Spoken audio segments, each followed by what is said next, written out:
Memorial Park es el parque del recuerdo, un lugar rodeado de naturaleza donde encontrarás la paz y tranquilidad en cada recorrido. Memorial Park, espacio para recorrer y recordar.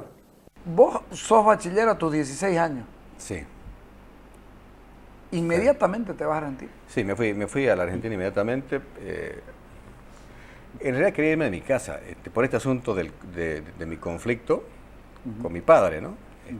Que quizás él no se daba cuenta. Quizás no se da cuenta. Era producto de una generación, pues, sí, ¿no? sí. Además, él venía de una derrota fea, la caída del MNR lo marca a Oscar, yo lo he conversado con él, lo marca a Oscar. En el camino del MNRismo pierde un hermano por violencia política, el otro se le muere en un accidente, es decir... Y había perdido 2 hermanas antes por enfermedad y demás. Claro. ¿no? Entonces, probablemente vos tenías una difícil relación con tu padre. Sí, sí, él tenía un carácter muy especial, ¿no? Muy especial. Solamente la cosa mejora cuando empieza a respetarme ya, ¿no? Y eso es mucho. Vos te sentías irrespetado. Claro, indudable. Pero además te lo decía clarito. Bueno, la anécdota esa, ¿no? Claro. A veces se lo puedo volver a contar. El tema de, le exijo, una vez le exijo, y ya te digo, no muchacho, ya 20 y tantos, ¿no? Le exijo que me respete. Por más, tus ideas. Por más equivocado que yo esté en mis percepciones, que respete esas percepciones. Que me deje, por ejemplo, el beneficio de la duda, ¿no? Y es cuando me dice, no, pues yo te respetaría, dice, yo te respetaría. Si pensaras bien y tuvieras, si tuvieras buenas ideas y pensaras bien, yo te respetaría. Pero ¿cómo puedes respetar las huevadas que pensás? Eso no lo puedo respetar. ¿No? Pero después revertiste porque tuviste una buena relación con No, después de los 30 y tantos, ¿no? Sí. Ya nos reencontramos. Pero vos sabés, fue a partir de un hecho que a veces lo cuento y parece criminal, digamos, ¿no? Tuvimos que pelearnos a golpe. Ah, no. Sí, tuvimos que pelearnos a golpe. A partir de ahí fue. Parece que él quería, oye, eso. Parece que él quería. Como para zanjar la diferencia. Él quería que... Sí. Por eso me jodía tanto. Él quería que yo tuviera una reacción. O sea, yo siempre soy un tipo tranquilo. Claro, pero claro, era la forma de sacarte de tu forma de meterte tanto. Exactamente, ¿no? Introvertido. Era la única forma que él tenía de zanjar esa diferencia. Y a su manera y con su tradición. Claro. Una tradición de golpe, de pelea. Claro, a lo mejor era su manera de pedir disculpas. Claro. Él la peleó un montón de veces, peleaba y además era de los que peleaba descalzo, sabías vos, ¿no? ¿Ah? No lo sabías. Claro. Dice que cuando Oscar iba a pelear, se sacaba los zapatos. Y tenía no sé por qué, pero se los sacaba. Y tenía una idea de ese asunto, de la pelea como un asunto heroico. Me contaba una vez una anécdota interesante. Una vez, primero que una vez, o sea, peleaba y perdía, y él estaba al día siguiente en el mismo lugar esperando que venga el tipo para volver a pelear. Perdía y estaba otra vez en el mismo lugar para volver a pelear. O sea, lo acobardaba al otro, ¿no? Por más que el otro le pegara, al final lo acobardaba, ¿no? Ajá. Era de eso. Y una vez me dijo nombre y no me recuerdo el personaje. Un personaje lo desafió y él le tuvo miedo. No quiso pelear. O sea, escapó a la pelea, obviamente de manera que no parecía que escapara, pero en su fuero interno sabía que era por temor. Y le quedó durante unos 5 años la molestia. Y un día fue y lo buscó al tipo. No. Y dijo, hola Oscar, ¿qué tal? Bien, vení, le dice, subí. Vamos a dar una vuelta, quiero hablar con vos, le dijo. Y se fueron. ¿Dónde vamos, Oscar? A la periferia. ¿Sabes qué le dijo? Hace 5 años. Me pasó 5 años después. Me pasó esto con vos. Y ¿sabes qué? Sentí que te tenía miedo. Quiero que peleemos ahorita. Estás loco, Oscar, ¿cómo se te ocurre? Así lo hizo. Y él la contaba. Y el tipo no quiso. No, el tipo no quiso, pero Oscar, somos amigos, le dicen. Ni pasó. me acuerdo lo que me estás diciendo. Ni me acuerdo, o sea, de ese tipo de carácter que no era solamente propia de él, sino de toda una generación, no sé, de esa época, por supuesto, no era de él. Acordate que ahí estaba Morón, claro. estaba Severiano Julio. Él enfrenta además al moronismo políticamente. Lo enfrenta. Sí, lo enfrenta. Es uno de los pocos que enfrenta al moronismo de manera política, sí. Porque, claro, Julio y Morón eran el gran pleito. Sí. Pero era un pleito mucho más violento. Sí. Y aparece Oscar, yo recuerdo haber leído, aparece Oscar a reclamar el lugar de los Barberí. Porque los Barberí tenían su espacio. Claro, habían sido pieza importante para la revolución del 52, pues también. ¿A los cuántos años fue parlamentario Oscar? No, tenía 20 y algo, pues, no recuerdo bien, pero... 24 o 25 años tenía cuando fue parlamentario. Sí. Y eso fue ganado el voto, además por la tradición de los Barberí y todas estas cosas. Fueron fundamentales en la revolución del 52 aquí en Santa Cruz. Así es. Es más, la mejor literatura que escribe Oscar, desde mi punto de vista, es la referida a la revolución. El reto. El reto, que es un librazo. Sí, y Zapata. Zapata está más vinculada a Ovidio Barberí, ¿no? Y a su hermano, ¿no? Sí. Esos que son sus primeros libros, eso, ¿no? Sí, pero son maravillosos, son maravillosos. A mí me parece que esa es la mejor literatura que él escribe. Porque además tienen el encanto de la revolución. Él era un hombre de la revolución, conoció la revolución y era capaz de hablar de eso. Entonces, vos cuando volvés profesional, vos te vas a Córdoba a estudiar. Yo voy a Córdoba y no vuelvo en 15 años más o menos. O sea, venía una vez al año, 2 veces al año. Fue allá, me casé. Bueno, pero y después del pleito, ¿cómo...? No, el pleito fue después, digamos, de que me había divorciado y todo, y volví a mi casa. Hay un error terrible, ¿no? Hombre ya, volver a la casa de los padres es terrible, claro, ¿no? Después de, además, 15 años. Además de 15 años, después de haber hecho una vida, otro tipo de vida, ¿no? Y fue por el duende, oye. Porque él a toda cosa... Primero que me embarcó en el tema político, que a mí nunca me ha gustado el tema político. ¿Cómo será que no? Cuando fuiste concejal. Concejal con mi tío Carlos. Claro. Carlos Valverde, tu padre. Sí. Yo era su suplente. Sí. Me embarcó en el tema político. A mí la política jamás me ha gustado yo como protagonista. Claro. ¿no?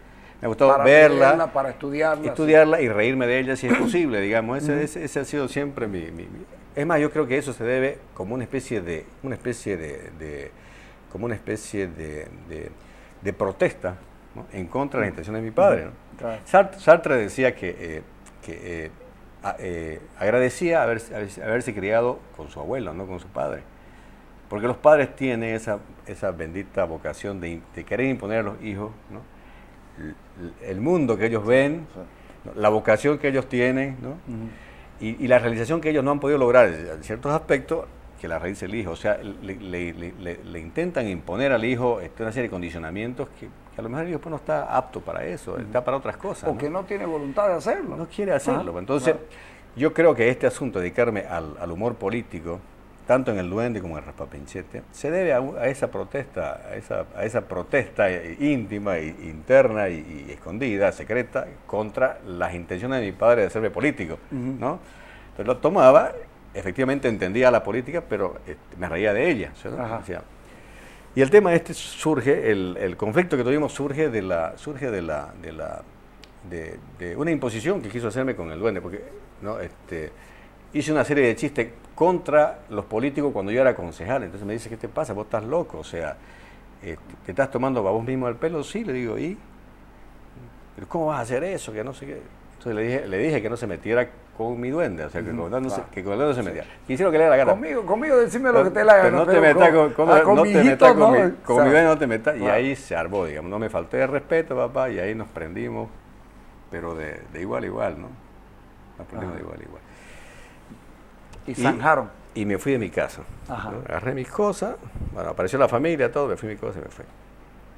Y al día siguiente me llama por teléfono. Hola, ¿qué tal? Como si nada hubiera pasado. Y fue una pelea fuerte, un poco abusiva de mi parte. Yo le llevaba ventaja en el sentido de que ya yo, joven, pues, ¿no? Él ya con sus buenos años.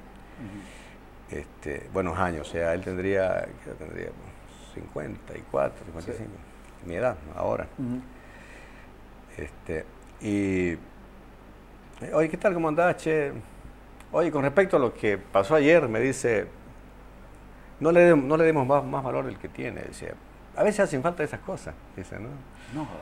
A veces hacen falta esas cosas, y a mí me parece bien y saludable, dice, lo que ha pasado. Vení, tomemos un café y charlemos. Puta, pero qué nobleza al final, ¿no? Entonces pasaron 2 días, yo no fui, ¿no? O sea, me la tomé en serio una semanita más, digamos, no fui, y después fui, ¿no? Y nos sentamos y empezamos a charlar como si nada hubiera pasado. Y desde entonces, todas las noches de mi vida, hasta el día de su muerte, fui a verlo, a conversar con él. Y tenías una excelente relación. Una relación excelente. Y no nos entendíamos un montón de asuntos, ¿no? Obviamente, siempre estábamos chocando, pero Claro. ya no era... No seas imbécil, yo soy el que tiene la razón, ¿no? Ya me escuchaba, ¿no? O sea, empezó a respetar, increíble, y es un fenómeno increíble, digno de la psiquiatría. Claro, digno de la psiquiatría. Con Tianita era diferente. Mi madre claro, ella, como toda madre, tierna, amorosa con el hijo, protegiéndolo en la medida posible. Además el hijo que volvía, ¿no? Claro. Porque vos te vas por 15 años. Sí. Estudiar arquitectura. Y me quedé a vivir allá. Estudié arquitectura, me recibí y me quedé a vivir allá. ¿Y trabajabas de la arquitectura? Trabajaba de arquitectura en una especie de trabajo que le da de comer a muchos arquitectos jóvenes allá. O sea, no es mucho trabajo, no es mucho lo que se gana. Porque vos te titulaste con notas sobresalientes también. En arquitectura, no. ¿Ah, no? No fui malo tampoco. O sea, notas sobresalientes fue mi hermano, por ejemplo, 10 claro. Ernesto, desde que entró hasta que salió. Lucho Fernández de Córdoba, que estudió también, Álvaro Fernández de Córdoba, varios que eran sobresalientes. Yo me dedicaba mucho a otros asuntos, era muy disperso. Pero de todas maneras tenía un promedio de 8.5, que no era malo, ¿no? Tampoco te puedes quejar. No era malo. ¿Sabes qué? Pero a mí me salvaba algunas profesiones, algunas materias teóricas. No tanto el taller que se llama allá en arquitectura, en la que manejaba funcionalidad y morfología, ¿no? O sistemas constructivos. Me salvaba más materias teóricas. Urbanismo yo era un excelente alumno de 10. Y no porque hiciera diseño urbano, avenidas y placitas, sino porque... por la parte conceptual, claro, que era lo que me atraía, ¿no? Ahí era de 10. Eso. Por eso finalmente no te dedicaste a la arquitectura, porque claro, lo tuyo es lo otro, es el estudio de las ciudades. Eso es lo que más me gustaba. La arquitectura te sirvió para entender el proceso de las ciudades. Y fenómenos yo sociales. Sigo usando una frase tuya. Y sociología en general, digamos. Yo ¿no? sigo usando un artículo tuyo que lo tengo recortado. Sí, a mí me parece que es la mejor definición que se ha dado. La ciudad se dibuja a sí misma. Se diseña a sí misma. Se diseña a sí misma. Está por ahí. ¿No? Ajá, sí. Es que eso es finalmente. Claro. O sea, lograste, entonces, la arquitectura valió la pena porque lograste entenderla a la ciudad. Claro, a la ciudad, más que a la ciudad, digamos, me aproximó mucho a la sociología, ¿no? Que es lo que en realidad...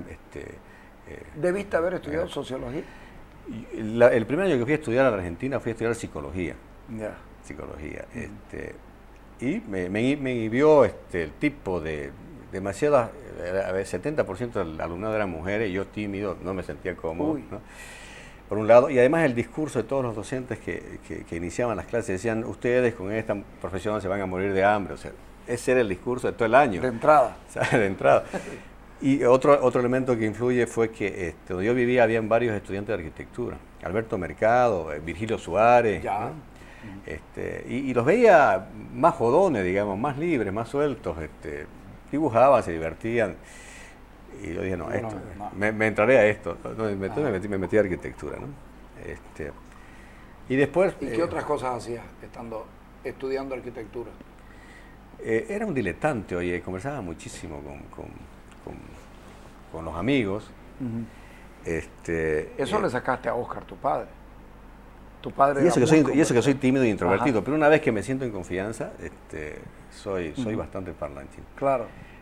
Conversador. Oscar era así. Oscar era muy buen conversador. Pero Oscar era extrovertido, entonces él de entrada, digamos, se ganaba al auditorio y te hipnotizaba cuando hablaba, pues, era muy hábil, te seducía cuando hablaba, ¿no? Era muy organizador además. Sí, sí. Sabía organizar cosas. Sí. Era. Bueno, ¿y qué hacía? Bueno, pues estaba con los amigos, conversaba, noviaba un poco también, por aquí y allá. Muy romántico. ¿Ah, sí? Claro, muy romántico. Y le escribía cartas, oye, le escribía cartas a todos mis amigos, las cartas a sus novias.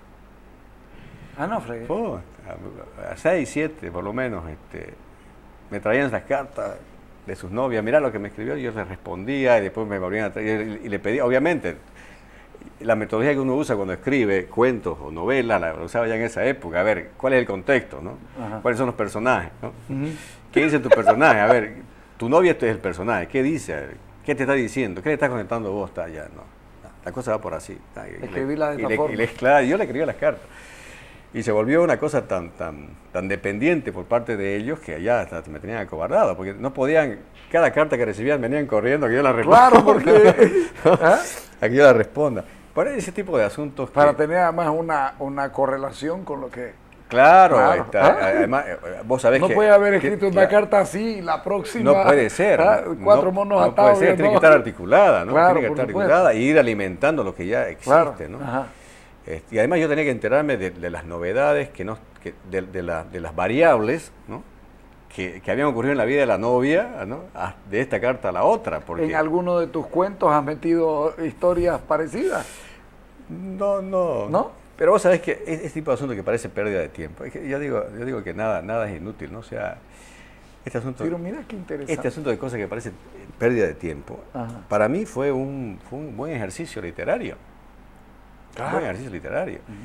Que después a la larga, y vos sabés que uno lo encuentra, historias parecidas las encuentra en Vargas Llosa, guardando la diferencia obviamente, Claro, por ¿no? supuesto. Y en otros escritores que cuando lees, le escribían las cartas, Vargas Llosa metido en ese instituto que le valió para escribir La ciudad y los perros, Ajá. le escribía cartas a las novias de sus amigos ahí, ¿no? Es más, y cuando quería divertirse, escribía narraciones pornográficas para divertirse él, etcétera. Yo escribía novelitas, leyendo a M.L. Estefanía, también quise escribir novelita de pistolero, escribí una y me olvidé, la olvidé, y me encontré con Negro Ibáñez no hace mucho. Me dice, me acuerdo, a vos siempre te gustó escribir, me acuerdo de tu novelita de pistolero que me la diste, para que la lea, y nunca te la devolví. ¿La tiene? Pucha, no la tiene. Yo me emocioné, le dije, pucha, ¿me acuerdas de su nombre? Me dijo. Así le dije, ¿cómo se llamaba? Solo tumbas quedaron. ¿Qué tal? Solo tumbas quedaron. Hace más de 30 años que Chocolate se unió a la leche y formaron un clásico para nuestras vidas. ¿Quién no ha tomado un Chocolate delicioso? Es por eso que ahora lanzaron una nueva campaña, juntando dos clásicos de nuestra infancia como el rock y las series animadas. ¿Qué estás esperando para ver la nueva publicidad de Chocolate? Te va a encantar, y más si la acompañas de tu Chocolate listo para tomar a toda hora.